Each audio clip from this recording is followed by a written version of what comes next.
The mop bucket clattered to the floor as the air raid sirens pierced the morning silence.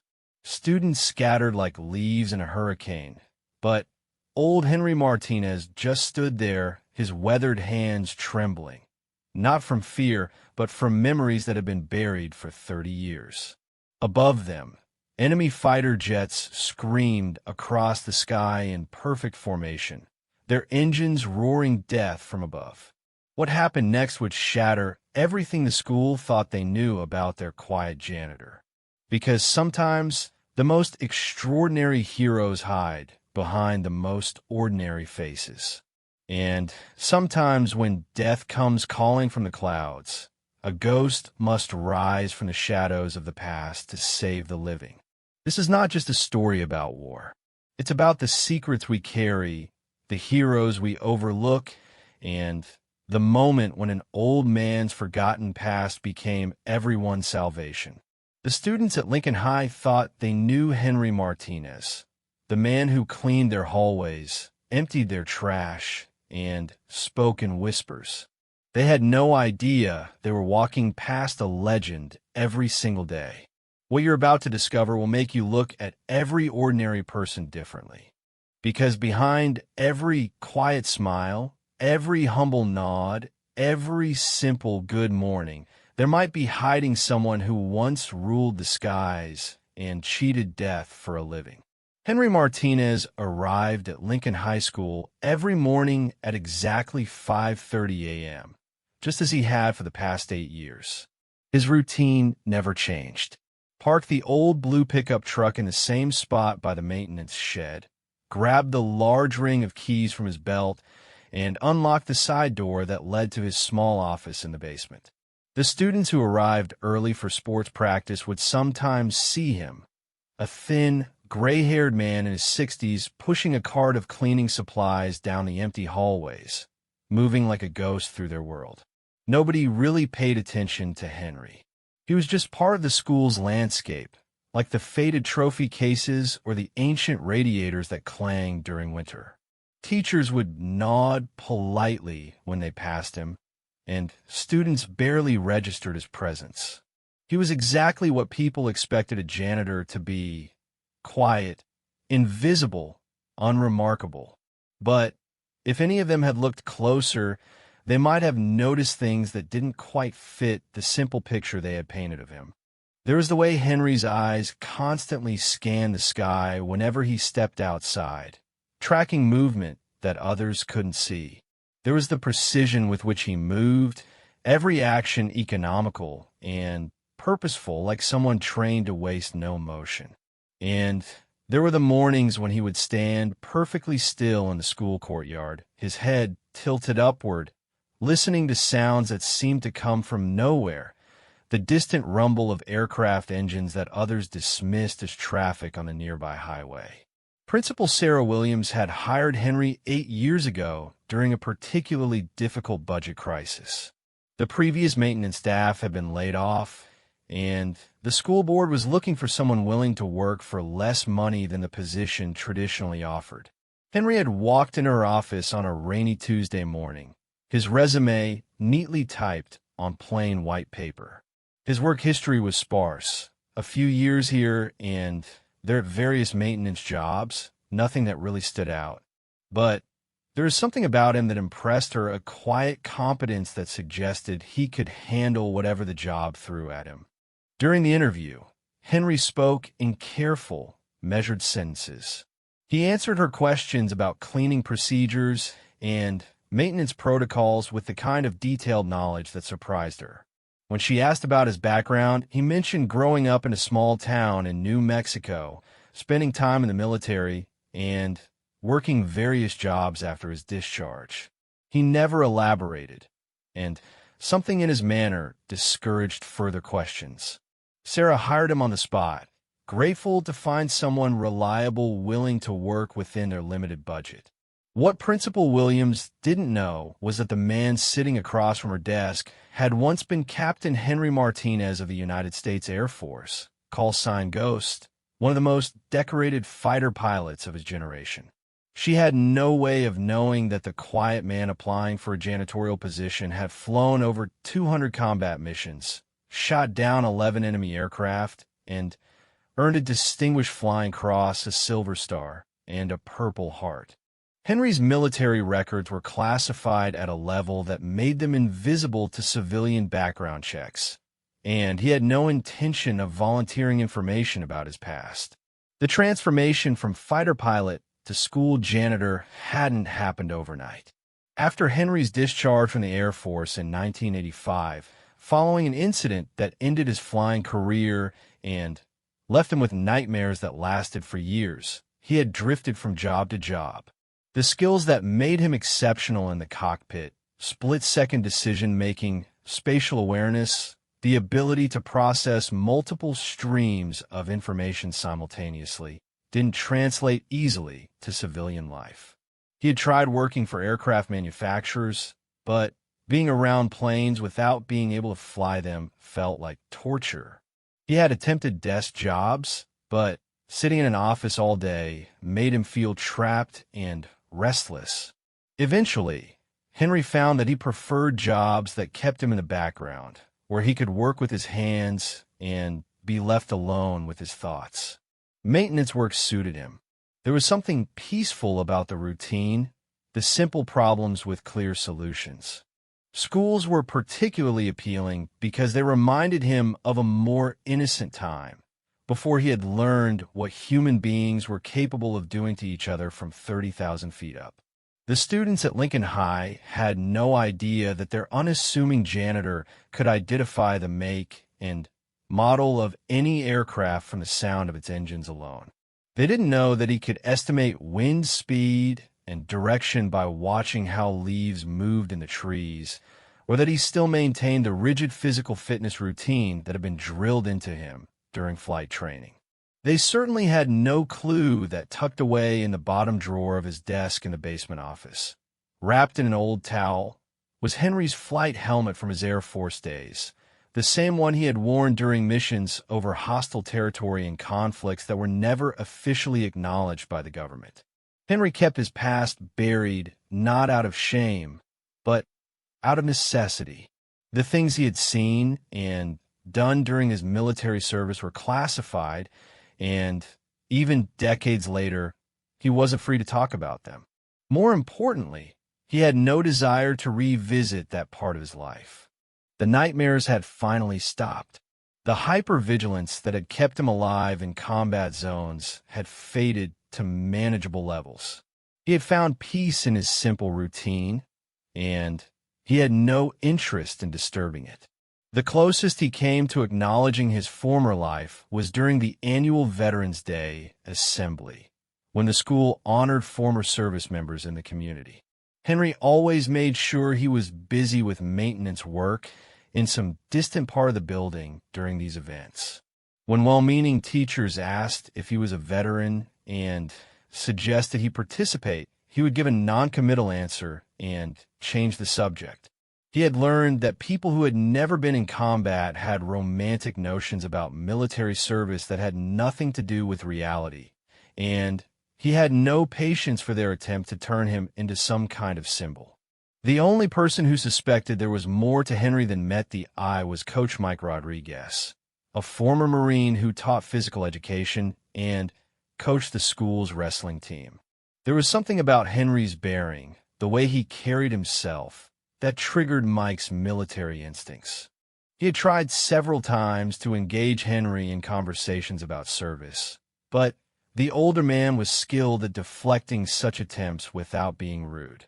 Mike eventually gave up trying to draw him out, but he continued to watch Henry with the curious respect of one warrior recognizing another. Henry's daily routine at Lincoln High was carefully structured. He arrived before dawn and spent the first hour checking the building's systems: heating, ventilation, electrical panels, security equipment. This wasn't part of his official duties, but old habits died hard. In the military, equipment failure could mean death, and Henry had never lost the compulsion to make sure everything was functioning properly. After his initial inspection, He would begin the cleaning routine that would take him through every corner of the school. He knew the building better than anyone, including the principal who had worked there for 15 years. Henry could navigate the maze of hallways and classrooms in complete darkness. He knew which pipes rattled during cold weather, which doors had a tendency to stick, and which windows offered the best view of the surrounding area. This last detail was important to him, though he never consciously acknowledged why. Some part of his mind was always assessing sightlines and potential threats, a leftover from his military training that he had never been able to completely suppress.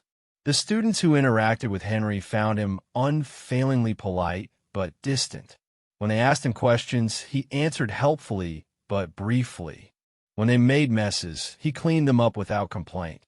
When they occasionally showed him the casual disrespect that teenagers sometimes display toward adults they consider beneath them, he responded with the same quiet dignity he brought to everything else. They had no way of knowing that the man they sometimes ignored or dismissed had once been responsible for protecting their freedom from enemies they would never know existed. There were moments when Henry's past almost surfaced. During severe thunderstorms, when lightning split the sky and thunder rolled across the landscape, he would find himself listening intently to the sounds, his body tensing with muscle memory from times when similar sounds had meant incoming artillery or missile strikes.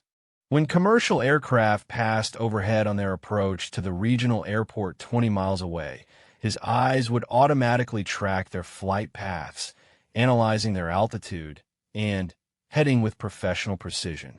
The closest Henry came to revealing his background was during a conversation with Jennifer Walsh, a history teacher who had served briefly in the Army before pursuing education. She was discussing her lesson plans for a unit on modern warfare with another teacher while Henry cleaned nearby. Something in their conversation triggered a memory, and without thinking, he made a comment about the technical specifications of a particular aircraft that had been mentioned.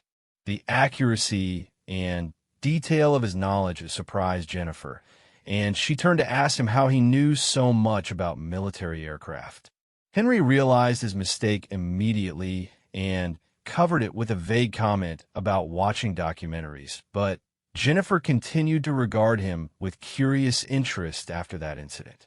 As autumn turned to winter during Henry's 8th year at Lincoln High, subtle changes began to appear in the world around the school that only someone with his background would notice. Aircraft that didn't follow commercial flight patterns began appearing in the skies overhead with increasing frequency. Radio chatter on frequencies that were supposed to be restricted occasionally leaked through on the old communications equipment in the principal's office. There were reports on the news about increased military activity in the region, but these were explained away as routine training exercises. Henry noticed these changes, but he filed them away as information that was no longer his concern. He had left that world behind, and whatever was happening was someone else's responsibility now. He continued his routine, maintained his low profile, and told himself that his fighting days were over. He had earned the right to live quietly, to blend into the background, to let other people handle the threats that might be gathering beyond the horizon. He was wrong about that. Some skills never fade, and some calls to duty echo across decades. Henry Martinez thought he had successfully transformed himself from a warrior into a ghost, invisible and forgotten. But ghosts have a way of becoming solid again when the world needs them most. And the world was about to need Captain Henry Martinez more desperately than it had in 30 years. The signs were there for anyone trained to read them. The patterns in the sky, the subtle changes in radio frequencies, the way certain government officials were suddenly finding excuses to visit facilities in the area. Henry saw these signs, but he chose to ignore them. He had made his peace with anonymity, and he intended to maintain it. That decision would last exactly 7 more days, until the morning when air raid sirens would shatter the quiet routine of Lincoln High School, and Henry Martinez would be forced to choose between the safety of his hidden life and the safety of 800 students and staff who had no idea they were about to become targets in a conflict they didn't even know was happening. The transformation back into Captain Ghost, Martinez would begin with the sound of enemy aircraft engines screaming overhead, and it would end with a legend stepping out of the shadows to remind the world why some men earn call signs that follow them to their graves. The morning of March 15th began like any other for Henry Martinez. His alarm clock buzzed at 4:45 a.m., just as it had every day for 8 years. He showered, dressed in his standard uniform of navy blue work pants and a matching shirt with Henry embroidered over the pocket, and drove to Lincoln High School through streets that were still empty except for the occasional delivery truck. The radio in his old pickup played the same classic rock station he always listened to, and the DJ's familiar voice provided the comfortable background noise that helped him ease into each day. But as Henry parked in his usual spot behind the maintenance shed, something felt different. It took him a moment to identify what had changed, and then he realized it was the sound, or rather, the lack of it. The usual background noise of the awakening city was there. Distant traffic on the highway, the hum of electrical transformers, the subtle sounds of a world starting its daily routine. But underneath all of that, there was something else, something his trained ears picked up immediately. High-altitude aircraft, multiple engines, flying in formation patterns that no commercial airline would ever use. Henry stood beside his truck for several minutes, listening to sounds that were probably too faint for civilian ears to detect. His head tilted upward, scanning a sky that was still dark enough to hide whatever was producing the distant engine noise. After 30 years away from active duty, his ability to identify aircraft by sound alone remained as sharp as ever. What he was hearing wasn't military training flights. Those followed predictable patterns and operated during designated hours. This was something else entirely. He shook his head and unlocked the side door to the school. Whatever was happening up there wasn't his concern anymore. He had a job to do, and 800 students and staff would be arriving in a few hours expecting to find their school clean, safe, and ready for another day of education. Henry Martinez, the janitor, had responsibilities, and Captain Martinez, the fighter pilot, was officially retired. The morning routine proceeded normally. Henry checked the building's systems, noting with satisfaction that the new heating unit was functioning properly after the repairs he had supervised the previous week. He made his rounds through the hallways, emptying trash bins and wiping down surfaces that wouldn't see heavy use for another 2 hours.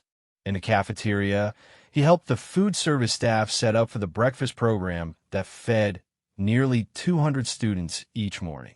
It was while he was in the cafeteria that he noticed the first official sign that something unusual was happening. Mrs. Patterson, the head cook, was listening to a small radio she kept on the counter, and her expression was troubled. When she saw Henry, she turned up the volume slightly. The news report was discussing increased military activity in the region, but the reporter's tone was carefully neutral, the kind of measured delivery that news organizations used when they weren't sure how much they were allowed to say about developing situations. The story mentioned routine training exercises, coordination with allied forces, and the need for civilian aircraft to avoid certain areas during specified time periods. To most listeners, it would have sounded like standard military bureaucracy. To Henry, it sounded like the early stages of a crisis that was being managed through official channels while the real story remained classified. Mrs. Patterson caught his eye and shrugged. "Military stuff," she said.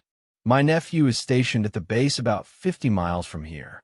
He called last night and said they've been put on some kind of alert status, but he couldn't say much about it. Probably just training, like they said on the radio. Henry nodded and continued with his work, but his mind was processing information with the automatic efficiency that had kept him alive during his combat years. Military personnel calling family members to mention alert status wasn't routine. News organizations reporting on military activities in language that was carefully vague suggested information was being controlled at high levels. And the aircraft he had heard that morning were definitely not part of any training exercise. The first students began arriving at 7:15 a.m., and Henry retreated to the less visible parts of the building, as was his custom. He preferred to do his work when the hallways were empty, both because it was more efficient and because it allowed him to maintain the low profile he had cultivated over the years. From his position in the basement, he could hear the familiar sounds of the school day beginning. Buses pulling into the parking lot, teenagers talking and laughing as they made their way to their lockers, teachers greeting each other in the hallways. At 8:30 a.m., just as first period classes were getting underway, Henry was replacing burned-out light bulbs in his storage room when he heard something that made his blood freeze. It started as a low rumble that could have been mistaken for thunder, but the sky had been clear when he checked it 20 minutes earlier. As the sound grew louder, Henry recognized it with the certainty of someone who had spent thousands of hours listening to aircraft engines under combat conditions. Fighter jets, multiple aircraft, flying low and fast in attack formation. Henry dropped the box of light bulbs and ran toward the nearest window. What he saw confirmed his worst fears and triggered responses that had been dormant for 3 decades. 6 aircraft were approaching from the east, flying at an altitude that was far too low for any legitimate military exercise over a civilian area. But what made his heart hammer against his ribs was the configuration of those aircraft. They weren't American designs. The lead aircraft was a Mikoyan MiG-29, a Soviet-designed fighter that had no business being in American airspace unless something had gone catastrophically wrong with international relations.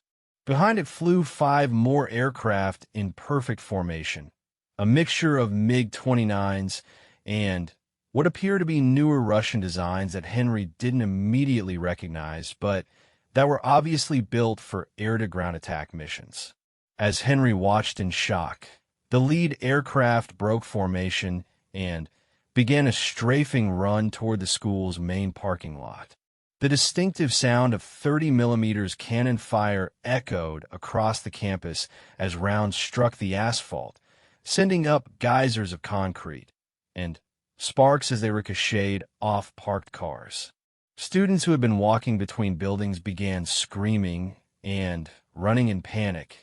Their normal Tuesday morning suddenly transformed into a nightmare. The school's fire alarm began blaring, activated by someone who was thinking clearly enough to use the emergency systems to alert people in the building.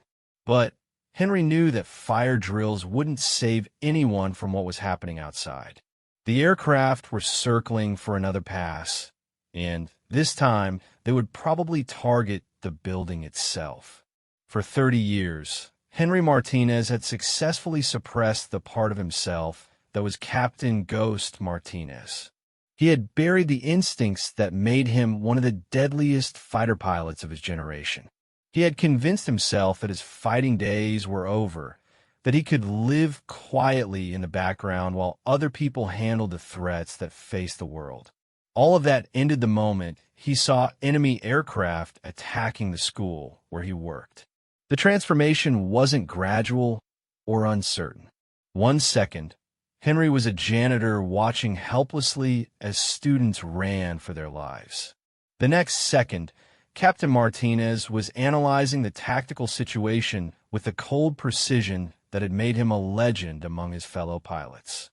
The aircraft were using standard attack patterns that he recognized from intelligence briefings he had received decades earlier. They were operating with the kind of coordination that suggested this wasn't a rogue mission, but part of a larger military operation. And most importantly, they were vulnerable in ways that their pilots probably didn't realize. Henry ran toward his basement office, his mind already calculating angles and possibilities. In the bottom drawer of his desk, wrapped in a towel that hadn't been disturbed in 8 years, was his old flight helmet. But more importantly, Henry knew something about Lincoln High School that no one else did, something he had discovered during his first week on the job and had never mentioned to anyone. During the Cold War, Lincoln High School had been designated as a potential emergency command center for local government operations. As part of that designation, it had been equipped with communications equipment that was far more sophisticated than anything a normal school would need. Most of that equipment had been removed or deactivated years ago, but Henry had found some of it still functional in a locked room in the basement that school officials had apparently forgotten existed. Among the equipment in that room was a radio system capable of reaching military frequencies, and Henry was betting that whatever was happening today, there were American military forces in the area who needed to know about the attack on the school. More than that, he was hoping there might be American aircraft in the area that could respond if someone was able to provide them with accurate targeting information. As he ran down the hallway toward the forgotten communications room, Henry heard the sound of the attacking aircraft making their second pass. This time, they were targeting the school building itself. Windows exploded in the upper floors as cannon fire raked across the facade. Emergency lights flickered as electrical systems were damaged. Somewhere above him, Henry could hear students and teachers screaming in terror. The communications room door was locked, but Henry had master keys to every room in the building. His hands were steady as he opened the door and surveyed equipment that he hadn't touched in years, but that he understood better than any civilian should. The radio system was old, but functional, and within minutes Henry had it powered up and tuned to frequencies that were supposed to be restricted to military use. The first voice he reached was a ground controller at a nearby Air Force base who was obviously dealing with a crisis situation far larger than just the attack on Lincoln High School. When Henry identified himself using his old call sign and military serial number, there was a pause that lasted several seconds. "Ghost, this is Falcon Base Control.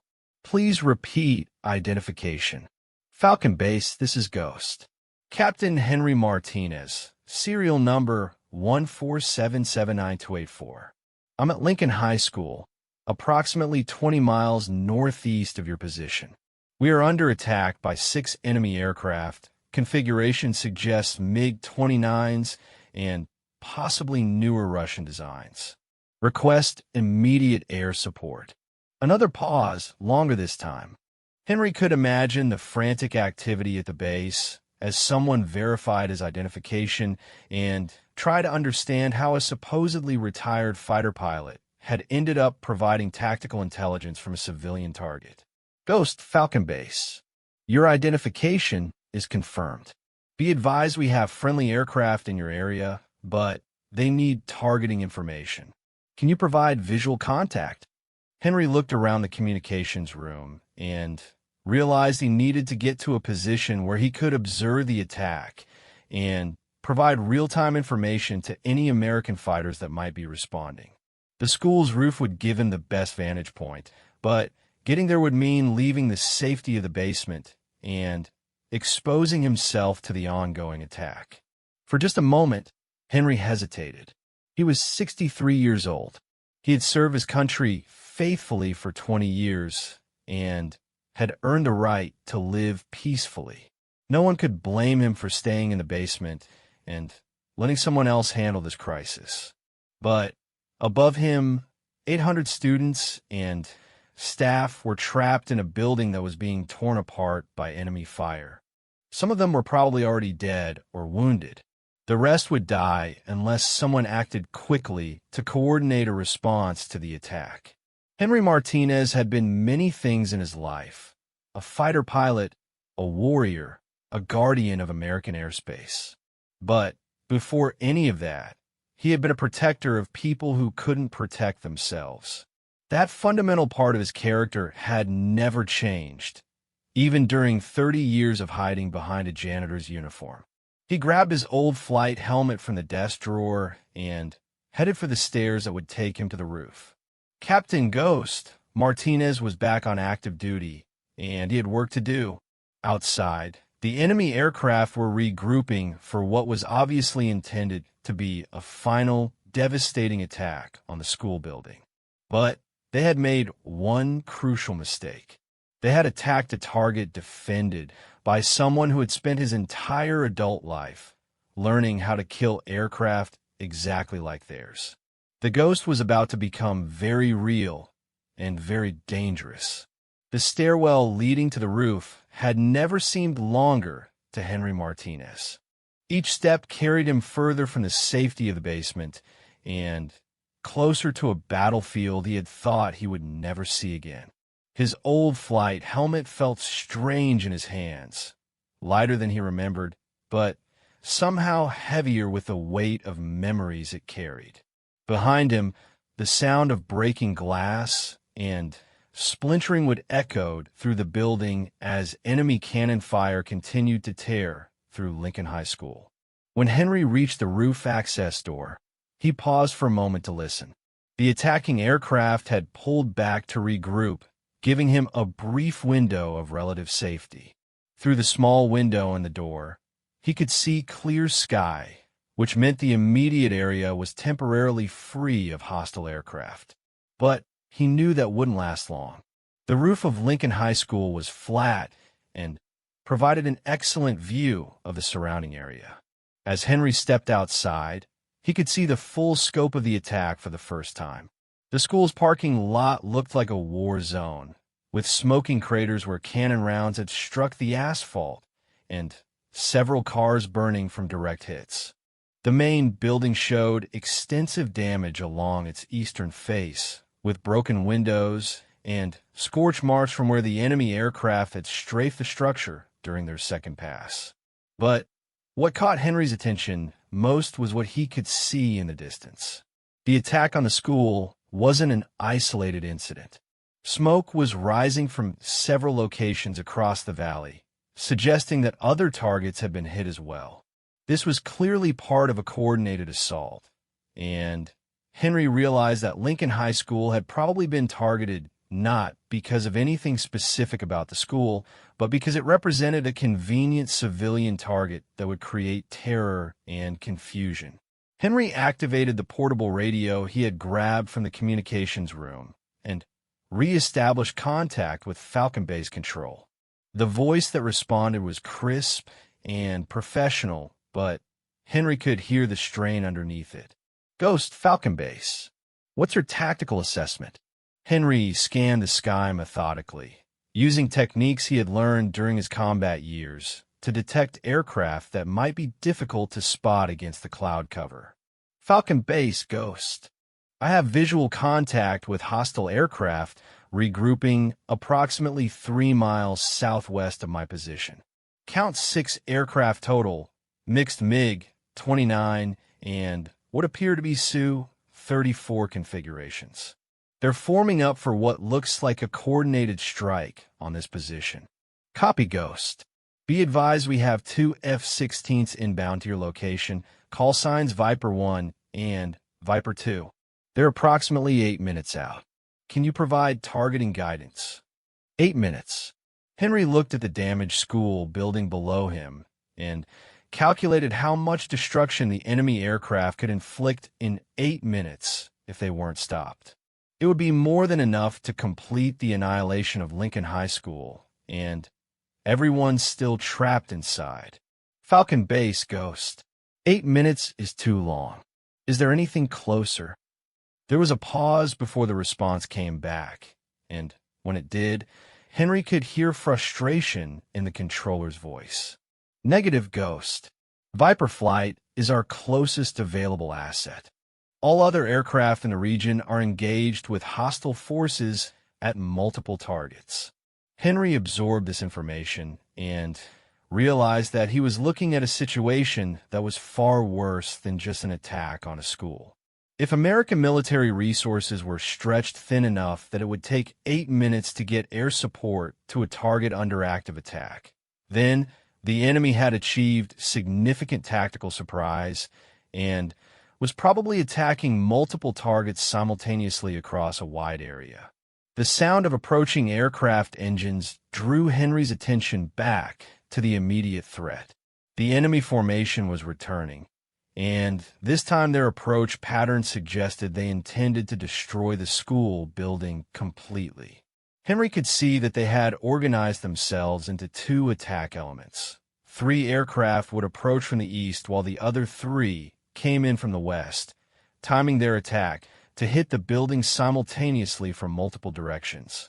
It was a standard tactic for attacking hardened targets, but it also created opportunities for someone who understood how such attacks were coordinated. Henry had studied these exact attack patterns during his military service, and, more importantly, he had developed countermeasures for them. Falcon Base Ghost. Hostile aircraft are beginning their attack run. I need you to patch me directly to Viper flight when they come on station. Copy, Ghost. Stand by. Henry positioned himself at the center of the roof and began calling out the positions and headings of the attacking aircraft with the precision that had made him famous among forward air controllers during his active duty years. Even though he was no longer flying, his ability to read 3-dimensional air combat situations was as sharp as ever. Hostile flight, 3 aircraft approaching from bearing 090, altitude approximately 800 feet, speed 400 knots. Second hostile flight, 3 aircraft approaching from bearing 270, same altitude and airspeed. Time to target approximately 90 seconds. The first aircraft opened fire while they were still more than a mile away, sending streams of cannon rounds toward the school building.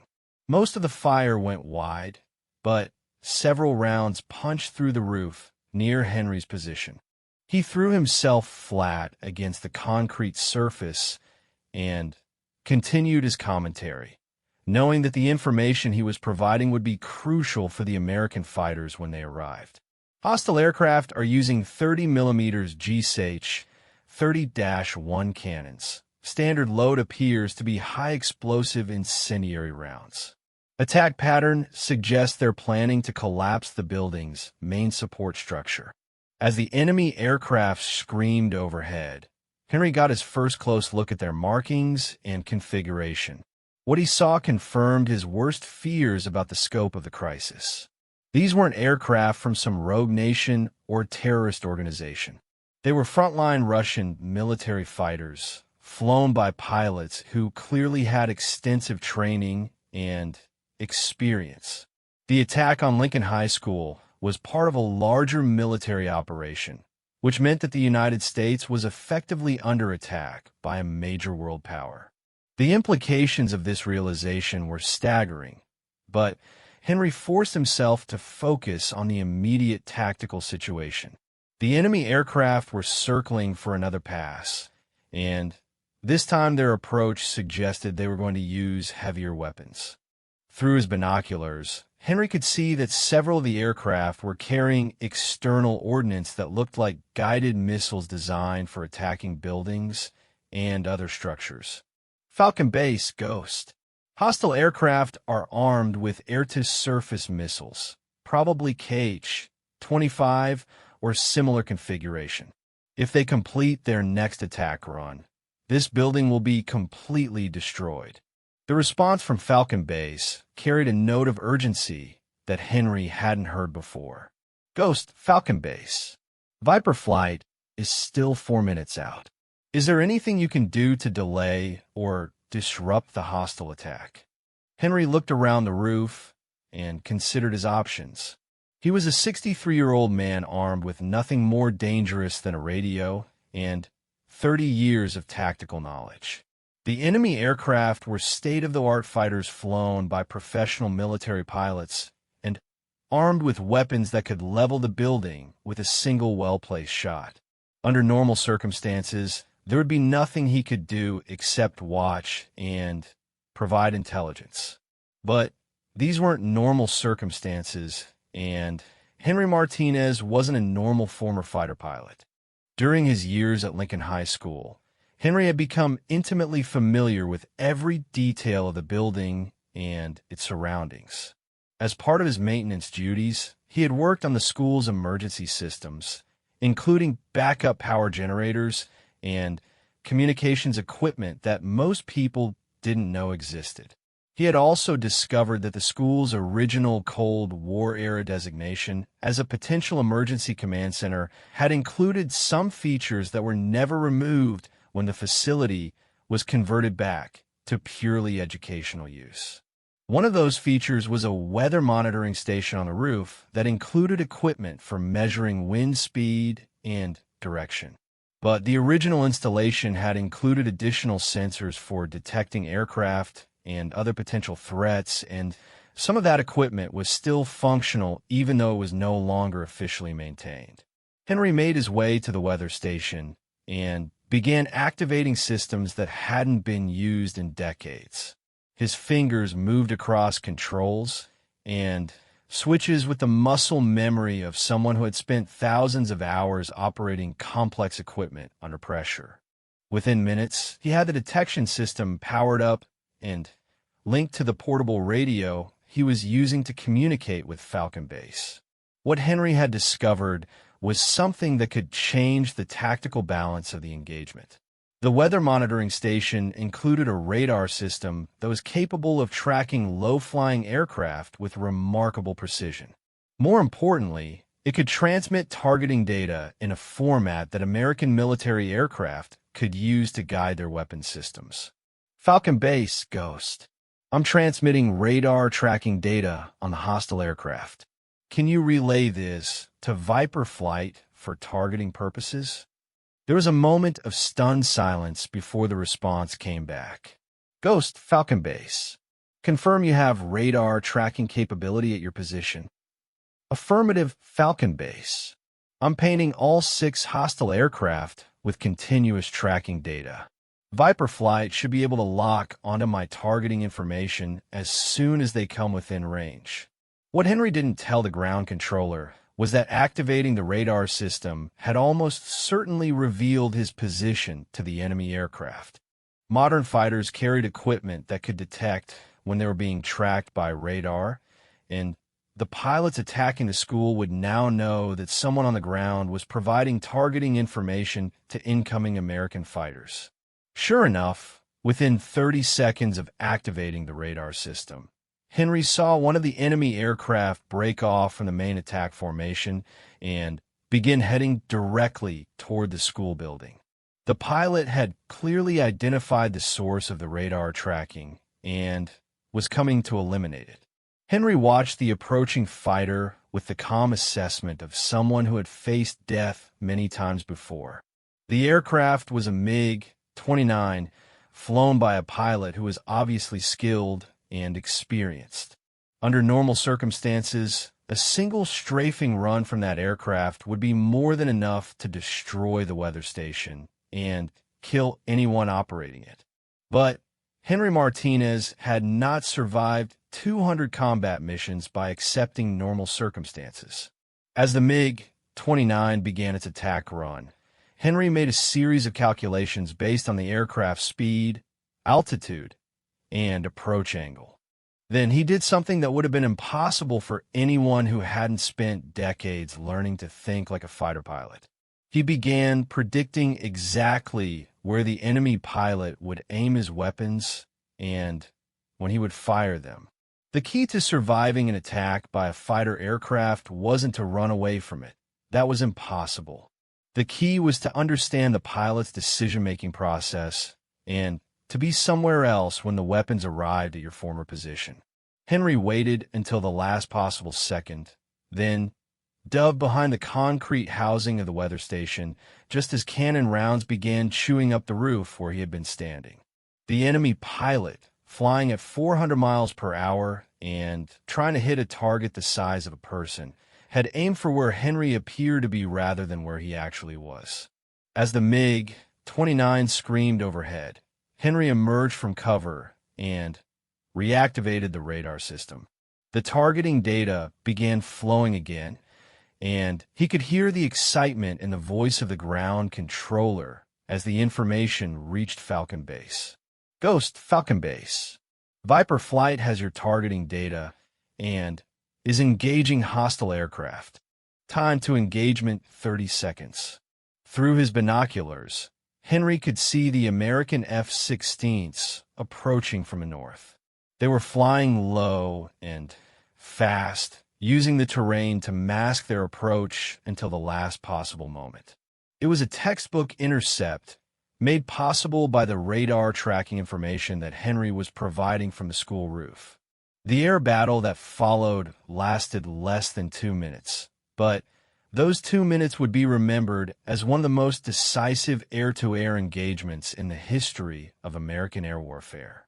The American pilots, armed with accurate targeting data and fighting to protect civilians under attack, showed no mercy to the enemy aircraft. Henry watched with professional appreciation as Viper Flight systematically destroyed the attacking force.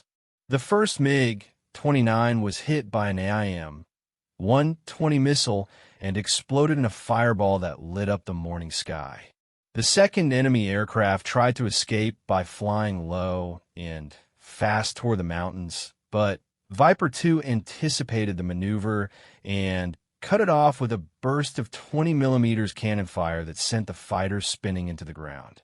Within 90 seconds, all 6 enemy aircraft had been either destroyed or driven off, and Lincoln High School was no longer under attack. The immediate crisis was over, but Henry knew that the larger conflict was just beginning. As he secured the radar system and prepared to return to the building below, Henry realized that his 30-year retirement from active duty had officially ended.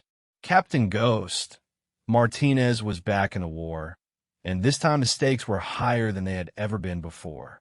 The silence that followed the destruction of the enemy aircraft was more unsettling than the sound of battle had been. Henry Martinez stood on the roof of Lincoln High School, watching smoke trails dissipate in the morning sky where 6 hostile fighters had been shot down in less than 2 minutes. The immediate threat was over, but the implications of what had just happened were staggering. The United States had been attacked by what appeared to be Russian military forces, and Henry had just helped coordinate the destruction of enemy aircraft over American soil. His radio crackled with incoming communication from Falcon Base, but the tone had changed dramatically. Where before there had been urgent battlefield coordination, now there was something that sounded almost like reverence in the controller's voice. Ghost, Falcon Base. Outstanding work. Viper Flight reports clean kills on all hostile aircraft in your area. Be advised that Senior Command is requesting immediate debriefing. Can you maintain your position until we get personnel to your location? Henry looked down at the damaged school building below him and thought about the 800 students and staff who were probably still huddled in whatever shelter they had been able to find during the attack. His first responsibility was to them, not to military debriefings. Falcon Base, Ghost. Negative on maintaining position. I have civilian casualties to assess and emergency procedures to coordinate. I'll be available for debriefing, but these people need help right now. As Henry made his way back down the stairs from the roof, he could hear sounds throughout the building that told the story of the attack's aftermath. Emergency sirens were wailing in the distance, getting closer as fire and medical personnel responded to the crisis. Inside the school, he could hear voices calling out. Teachers doing head counts, students crying, adults shouting instructions, and trying to maintain order in the chaos. The basement level had suffered the least damage, which made sense since most of the enemy fire had been directed at the upper floors and the roof. But when Henry reached the main floor, he could see the full scope of destruction that had been inflicted on Lincoln High School. Windows were shattered throughout the eastern wing of the building. Ceiling tiles had collapsed in several classrooms where cannon rounds had punched through the roof. Emergency lighting was functioning, but the main electrical system had been damaged, and most of the building was dark. Principal Sarah Williams was in the main hallway, trying to coordinate the evacuation of students to the gymnasium, which was in the safest part of the building. When she saw Henry, her face showed a mixture of relief and confusion. "Henry, thank God you're all right. Where have you been? We've been trying to account for everyone," and she stopped mid-sentence as she noticed what Henry was carrying. The flight helmet in his hands was clearly military equipment, and it looked like it had seen extensive use. The principal stared at it for a moment, then looked up at Henry with questions in her eyes that she wasn't sure how to ask. Before Henry could respond, Coach Mike Rodriguez appeared from one of the damaged classrooms. The former Marine took one look at Henry's helmet and his bearing, and his expression changed to one of recognition and respect. "I knew it," Mike said quietly. "I knew there was more to you than you let on. That's not a costume piece, is it?" Henry met his gaze steadily. "No, it's not. But right now I need to focus on getting everyone to safety. How many casualties do we have?" The next hour was a blur of emergency response activity. Paramedics arrived and began treating the handful of students and staff who had suffered injuries from flying glass and debris. Fire personnel checked the building's structural integrity and declared it safe for temporary occupation. Police cordoned off the area and began investigating what they were told was a terrorist attack, though Henry suspected they weren't getting the full story about what had really happened. During this time, Henry worked alongside the first responders with an efficiency and competence that surprised everyone who knew him as the quiet janitor. He seemed to know instinctively how to organize evacuation procedures, where to position emergency equipment, and how to coordinate between different agencies responding to the crisis. What the emergency personnel didn't know was that they were working with someone who had extensive training in combat rescue operations and crisis management. It was while Henry was helping to set up a temporary medical station in the gymnasium that the military arrived. 3 black SUVs pulled into the school parking lot, and several men in dark suits emerged along with 2 officers in Air Force uniforms. Henry recognized a rank insignia on one of the officers and realized that a full colonel had been dispatched to deal with whatever situation had developed at Lincoln High School. Principal Williams met the military personnel at the front entrance and directed them toward Henry. As they approached, Henry could see that the Air Force colonel was studying him with the intense scrutiny of a professional military officer trying to reconcile conflicting information. "Mr. Martinez," the colonel said, extending his hand. "Colonel James Peterson, United States Air Force. I understand we have you to thank for what happened here today." Henry shook his hand but said nothing. He had learned long ago that when dealing with military officers, it was better to let them lead the conversation and reveal how much they actually knew before volunteering any information. Colonel Peterson seemed to understand this approach. "Perhaps we could speak privately? There are some aspects of today's events that require clarification." Henry nodded and led the group to his office in the basement, which had become an impromptu command center during the emergency response. Once the door was closed, the colonel's demeanor became more formal. "Captain Martinez, I've been briefed on your service record. What I'm having difficulty understanding is how a decorated fighter pilot with your background ended up working as a janitor and more importantly, how you happened to have access to radar tracking equipment that enabled our aircraft to engage the hostiles with such precision. So they knew. Henry wasn't surprised. His radio communications had been recorded, and it wouldn't have taken long for someone to run his call sign and serial number through military databases. What did surprise him was the colonel's tone, which carried none of the suspicion he might have expected. "Colonel, I retired from active duty 30 years ago. I've been working here for 8 years, and I'm good at my job. As for the radar equipment, this building was originally designated as an emergency command center during the Cold War. Some of the original equipment was never removed." Colonel Peterson studied him for a long moment. "Captain, I need to inform you that what happened here today was not an isolated incident. We've confirmed attacks on 17 different targets across the region. Some kind of coordinated assault that we're still trying to understand. What I can tell you is that your actions here probably saved several hundred lives and provided critical intelligence that helped our response to the overall situation." Henry absorbed this information and realized that his quiet retirement had ended permanently. Whatever was happening was clearly much larger than a single attack on a school, and his involvement in stopping it would make it impossible for him to return to anonymity. "What do you need from me, Colonel?" The response was immediate and direct. "We need Captain Ghost Martinez back on active duty. Temporarily, at least until this crisis is resolved.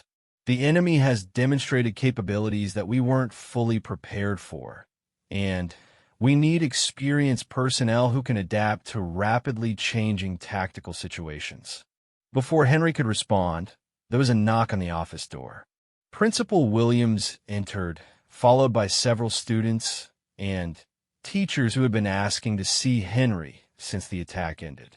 Among them were Jennifer Walsh, the history teacher who had suspected there was more to Henry's background, and several students who had never paid much attention to him before today. "Henry," Principal Williams said, "these people want to thank you for what you did. We still don't fully understand what happened, but we know you were involved in stopping the attack." Jennifer Walsh stepped forward, and Henry could see that she had put together at least part of the truth. "You're not really a janitor, are you? I mean, you are, but that's not who you used to be." Henry looked around the room at the faces of people he had worked alongside for 8 years, people who had known him only as a quiet maintenance worker who preferred to stay in the background. The secret he had guarded so carefully was about to become impossible to maintain. "I served in the Air Force for 20 years, he said simply. "Fighter pilot. I retired in 1985 and eventually ended up here.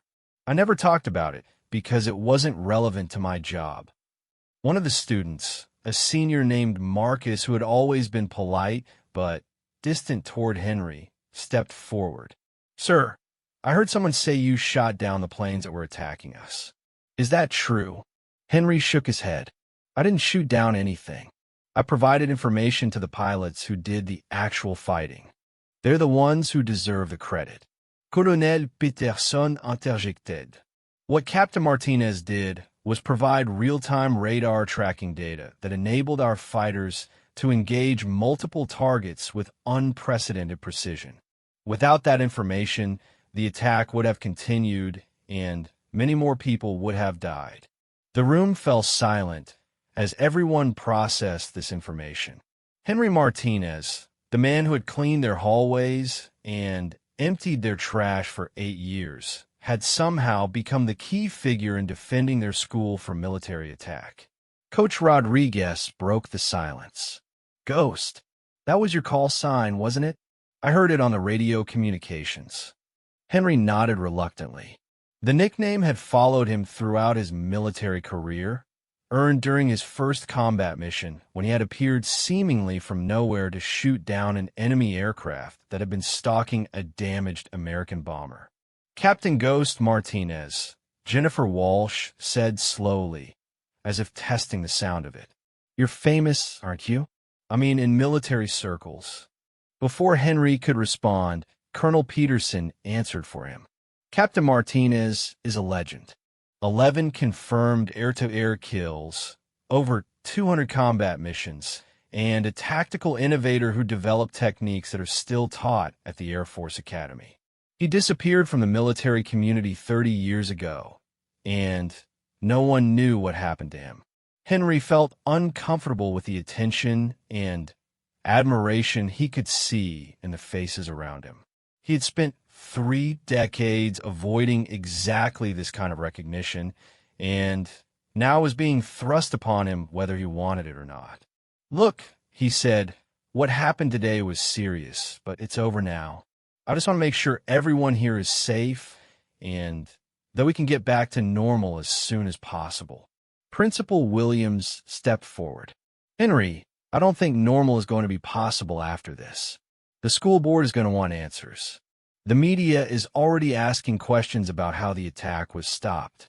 And frankly, I think we all deserve to know who we've been working with all these years." Henry looked around the room and realized that there was no going back to the anonymity he had cultivated. His secret was out, and everyone at Lincoln High School would soon know that their quiet janitor was actually one of the most decorated fighter pilots in American military history.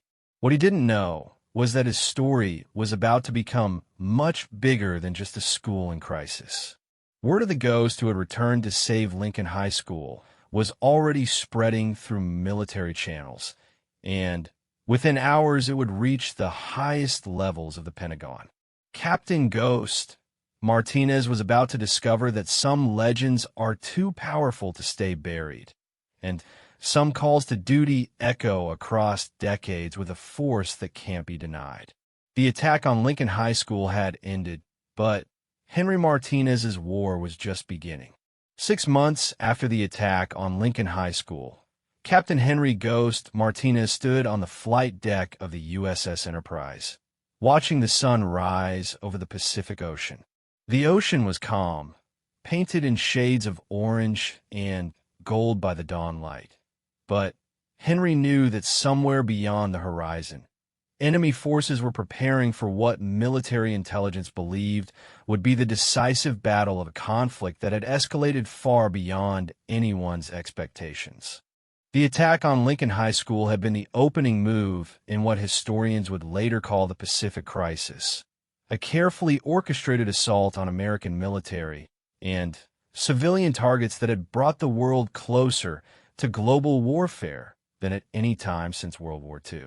In the months that followed that first attack, Henry had been pulled back into active duty and found himself at the center of a conflict that required every skill he had developed during his original military career and everything he had learned during 30 years of civilian life. The transformation from school janitor back to fighter pilot had not been easy. At 63, Henry was older than any other active pilot in the Navy's fighter squadrons. His reflexes, while still sharp, were not what they had been during his 20s and 30s. Modern aircraft were far more sophisticated than the fighters he had flown during his original service, requiring him to master new technologies and tactics that had been developed during the decades of his retirement. But what Henry lacked in youth and familiarity with current equipment, he made up for with experience and tactical knowledge that proved invaluable in the unconventional war that had developed. The enemy forces they were fighting used a mixture of advanced technology and older, proven tactics that reminded Henry of conflicts he had studied, but never expected to see again. His ability to adapt quickly to changing situations and his deep understanding of air combat principles made him an ideal leader for the kind of flexible, innovative approach that the crisis demanded. The road back to active duty had begun immediately after the attack on Lincoln High School.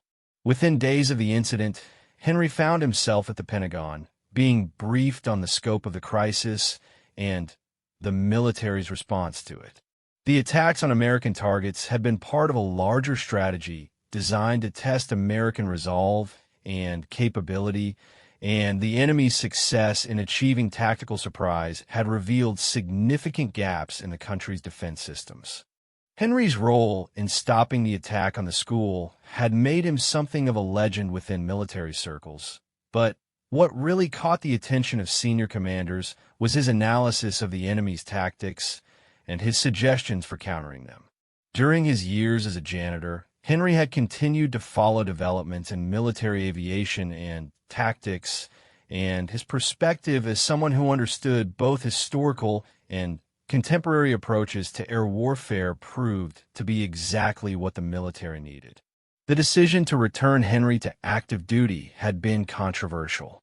Military regulations clearly stated that officers his age were not eligible for combat assignments, and there were concerns about the precedent that would be set by recalling a 63-year-old retiree to fly fighter aircraft. But the crisis was severe enough that normal regulations were being waived, and Henry's unique combination of experience and recent tactical success made him too valuable to ignore. The most difficult part of the transition had been learning to fly modern aircraft.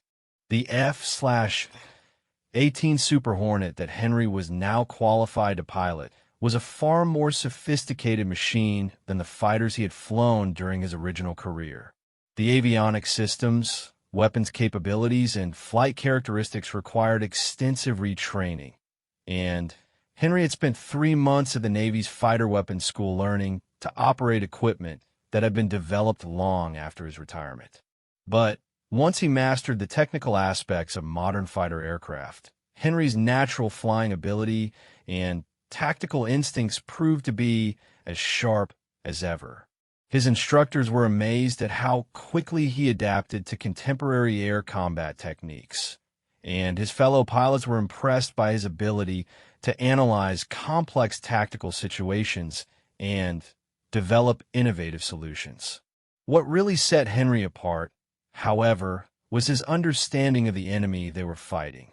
The force that had attacked Lincoln High School and other American targets was unlike anything the military had faced in recent conflicts. They used a combination of advanced Russian and Chinese aircraft, but their tactics suggested training and coordination that went beyond what any single nation could provide.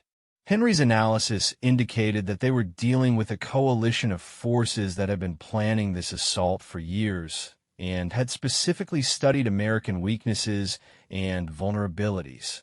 Henry's first combat mission since returning to active duty had taken place over the Pacific, where enemy forces had established bases on several small islands that they were using to launch attacks on American shipping. The mission was to destroy those bases and eliminate the aircraft and personnel stationed there, but intelligence indicated that the enemy was expecting the attack and had prepared sophisticated defenses. Flying as part of a 4-aircraft formation, Henry had used tactics that combined his historical knowledge of air combat with the capabilities of modern weapon systems. The result had been a devastating surprise attack that eliminated the enemy bases with minimal American losses. More importantly, Henry's approach had demonstrated new tactics that other squadrons could adopt for similar missions. In the months that followed, Henry had participated in 17 combat missions, each one adding to his reputation as someone who could find solutions to tactical problems that stumped other commanders. His call sign Ghost had become legendary among American pilots, and enemy forces had begun specifically planning operations around the assumption that he might be involved in the American response. But the mission that Henry was preparing for today would be different from anything he had attempted before. Intelligence indicated that the enemy was planning a massive assault on the American fleet, using a combination of aircraft, submarines, and cruise missiles that would test every aspect of American naval defense capabilities. The attack was expected to begin within hours, and Henry had been assigned to lead a formation of 12 aircraft in what was essentially a suicide mission to penetrate enemy defenses and attack their command and control aircraft. The plan was simple in concept, but extraordinarily dangerous in execution. Enemy forces were operating under the coordination of several large command aircraft that were directing the assault from positions well behind their defensive lines. If those aircraft could be destroyed, the enemy attack would lose its coordination and become vulnerable to American counterattack. But reaching the command aircraft would require flying through multiple layers of defensive fighters and surface-to-air missile systems that had been specifically designed to prevent exactly this kind of mission. Henry understood the risks better than anyone. The mathematical probability of survival for the mission was less than 30%, and even if the mission succeeded, most of the aircraft involved would probably not return to the carrier. But he also understood that if the enemy attack succeeded, American naval forces in the Pacific would be devastated, and the larger war could be lost. As Henry conducted his final pre-flight inspection of his F/A-18, he thought about the path that had brought him to this moment. 6 months ago, he had been a janitor at Lincoln High School, looking forward to a quiet retirement and the simple satisfaction of keeping a school clean and functional. Now he was preparing to lead what might be the most important air combat mission in decades, flying aircraft that represented the pinnacle of human technological achievement in a battle that would determine the fate of nations. The irony wasn't lost on him. He had spent 30 years trying to escape the identity of Captain Ghost Martinez, only to discover that when his country needed him most, that identity was exactly who he needed to be. The final briefing took place in the carrier's ready room, with representatives from naval intelligence providing last-minute updates on enemy positions and capabilities. The 12 pilots who would participate in the mission listened with the focused attention of professionals who understood that their lives depended on the accuracy of the information they were receiving. When the briefing concluded, Henry stood before his squadron and delivered what everyone knew might be his final address as their commanding officer. His words were simple and direct, reflecting the approach that had made him successful throughout his career. We all know what we're facing out there. The odds aren't good, and some of us probably won't be coming back. But if we don't do this job, a lot more people are going to die, and we'll lose this war. Every one of you volunteered for this mission, and every one of you has the skills and courage to make it work. Trust your training, watch out for each other, and remember that we're fighting for something worth dying for. As the squadron prepared to launch, Henry took a moment to look back at the ship that had become his temporary home. The Enterprise was crowded with personnel who were preparing for battle, each one focused on their own responsibilities in a larger effort to defend American interests in the Pacific. Henry realized that his story had become part of something much larger than himself, a demonstration that ordinary people could rise to extraordinary challenges when circumstances demanded it. The launch sequence proceeded with mechanical precision, but Henry felt the familiar surge of adrenaline as his aircraft was catapulted off the deck and into the morning sky. Behind him, 11 other fighters formed up in attack formation, their pilots ready to follow Ghost Martinez into what would be remembered as one of the most daring missions in the history of naval aviation. The flight toward the enemy formation took 40 minutes, during which Henry's squadron encountered and defeated 3 separate groups of defensive fighters. The combat was intense and deadly, with 2 American aircraft lost to enemy action, but Henry's tactical leadership and the skill of his pilots enabled them to penetrate deeper into enemy-controlled airspace than anyone had thought possible. When they finally reached the enemy command aircraft, Henry found himself facing the largest and most heavily defended target he had ever attacked. The command plane was a massive aircraft, surrounded by 8 fighter escorts and protected by electronic warfare systems that made targeting extremely difficult. Under normal circumstances, attacking such a target would have been impossible for a small formation of fighters. But these weren't normal circumstances, and Henry Martinez had never been a normal fighter pilot. Using tactics that combined everything he had learned during 40 years of flying, Henry led his remaining aircraft in an attack that achieved complete surprise and devastated the enemy command structure. The mission succeeded beyond all expectations. The enemy assault on the American fleet collapsed when their command and control systems were destroyed, and what had been planned as a coordinated attack became a disorganized retreat. American forces were able to counterattack and achieve a decisive victory that effectively ended the Pacific crisis. Henry Martinez returned to the Enterprise as a hero, but he knew that his flying days were finally over. The mission had taken everything he had to give, and at 63, he had earned the right to retire with the knowledge that he had served his country faithfully until the very end. 6 weeks later, Henry stood in the gymnasium of Lincoln High School, which had been rebuilt and modernized since the attack. He was wearing his dress blue uniform for the ceremony that would formally mark his return to civilian life, but this time there would be no secrets about his background and no attempt to hide in anonymity. The school had established a scholarship fund in his honor, and the gymnasium had been renamed the Captain Henry Ghost Martinez Center for Excellence. As Henry looked out at the audience of students, teachers, and community members who had gathered to honor his service, he realized that his story had come full circle. Principal Williams introduced him as the man who proved that heroes can be found in the most unlikely places, and the standing ovation that followed lasted for several minutes. When Henry finally stepped to the podium to address the gathering, he spoke with the same quiet dignity that had characterized his approach to life throughout his career. 30 years ago, I thought my fighting days were over.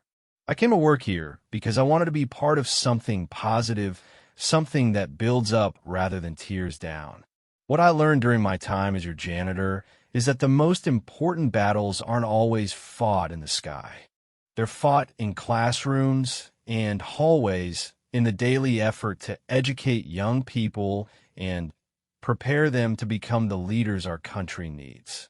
The attack on our school was a terrible thing, but it reminded me that freedom always has a price, and that price has to be paid by people who are willing to stand up when standing up is dangerous. All of you, students, teachers, staff, you're the reason that price is worth paying. You represent the future that we're fighting to protect. I'm proud to have served this school, and I'm proud to have served my country. But most of all, I'm proud to know that the next generation of Americans is being prepared right here in this building by people who understand that education and character are the foundations of everything else we hold dear. As Henry concluded his remarks and stepped away from the podium, he caught sight of a young man in the audience who reminded him of himself at that age, serious, thoughtful, clearly destined for something important. Henry smiled, knowing that somewhere in that audience was probably the next person who would be called upon to serve their country in ways they couldn't yet imagine. The ghost had finally found peace, but the legacy he left behind would inspire others to rise to challenges they never expected to face. And in the end, that was the most important victory of all.